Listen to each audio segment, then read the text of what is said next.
19 अप्रैल को बाबर ने इब्राहिम लोदी के कैंप पर एक बहुत बड़ा रेड लॉन्च किया। तकरीबन 4000 लोग उस रेड में शामिल थे। लेकिन ये रेड गलत हुआ। जो पार्टी जाने थे अपना रास्ता चूक गए। जब तक कि वो इब्राहिम लोदी के कैंप के नजदीक पहुंच गए, दिन होने वाला था और अफगान सेंट्रीज ने उन्हें देख लिया, उनके ऊपर फायर डाला और ये रेडिंग पार्टी को विड्रॉ करना पड़ा। बहुत कैजुअलिटीज के साथ वो वापस चले आए, लेकिन बाबर का मकसद पूरा हो गया, क्योंकि जब अफगान ने देखा कि हमने इतने बड़े फौज को इतने आसानी से हरा दिया, उनको लगा कि अब हम इसे भी हरा सकते हैं और वो तैयार हो गए अटैक के लिए।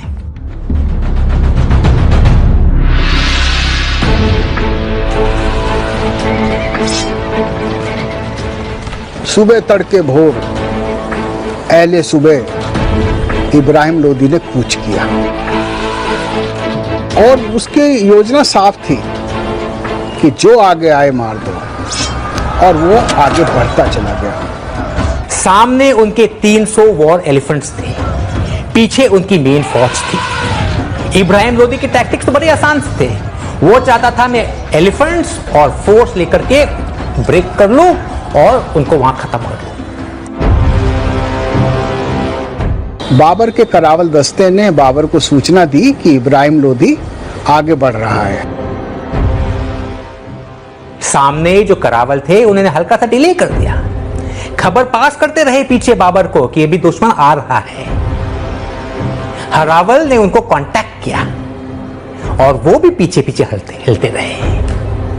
तकरीबन 8 और 9 बजे के बीच में इब्राहिम लोदी की आर्मी ने बाबर के मेन डिफेंस से कांटेक्ट कर दिया और वहां उन्हें देखा ये सामने डिच है और ये फोर्टिफिकेशंस तैयार है।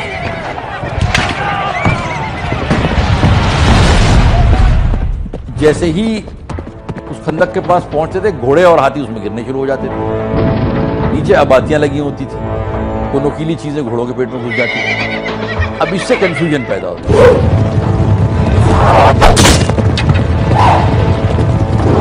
पहला शॉक वही मिला था।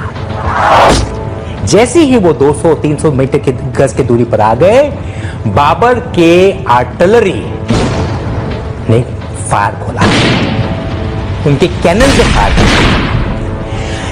शायद उनका इफेक्ट ज्यादा नहीं होगा, क्योंकि उस जमाने में रेंजेस ज्यादा नहीं थे, ना ही कैनन्स का असर इतना ज्यादा था।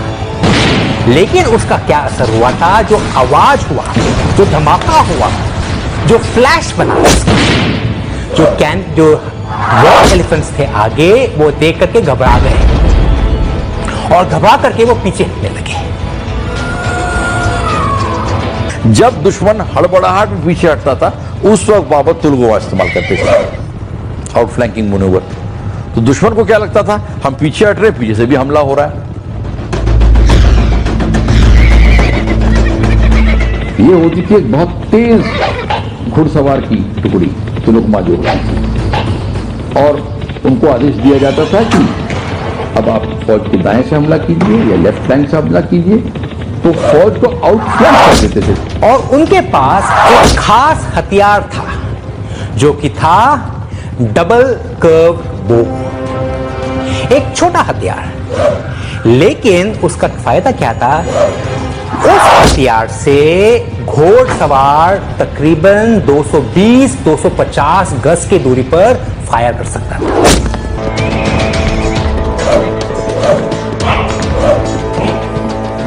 क्या हो रहा था उस बैटल ग्राउंड में, तकरीबन 2 या 3 किलोमीटर के एरिया में 50,000 लोग बंद हुए थे। राइट साइड से घोड़सवार आ रहे थे, आगे से आर्टिलरी फायर आ रहा था, पीछे जाने का कोई रास्ता ही नहीं है।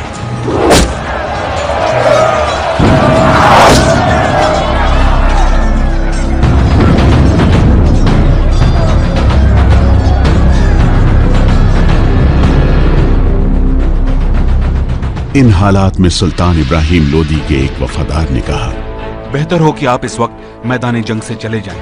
अगर आप महफूज रहेंगे तो फिर से बड़ी फौज जमा हो जाएगी और हम मुगलों से जंग कर सकेंगे। कहते हैं इब्राहिम लोदी ने जवाब दिया, बादशाहों के लिए मैदानी जंग से भागना बहुत शर्म की बात है। देखो कितने अमीर उमरा साथी और वफादार दोस्त शहीद हुए पड़े हैं। अब हम कहां भाग कर जाएं? फिर इब्राहिम लोदी ने शेर पढ़ा, हम किसी और तरफ जाएं ये मर्दानगी नहीं है। सुर्ख रुओं का काम नहीं पीला होना।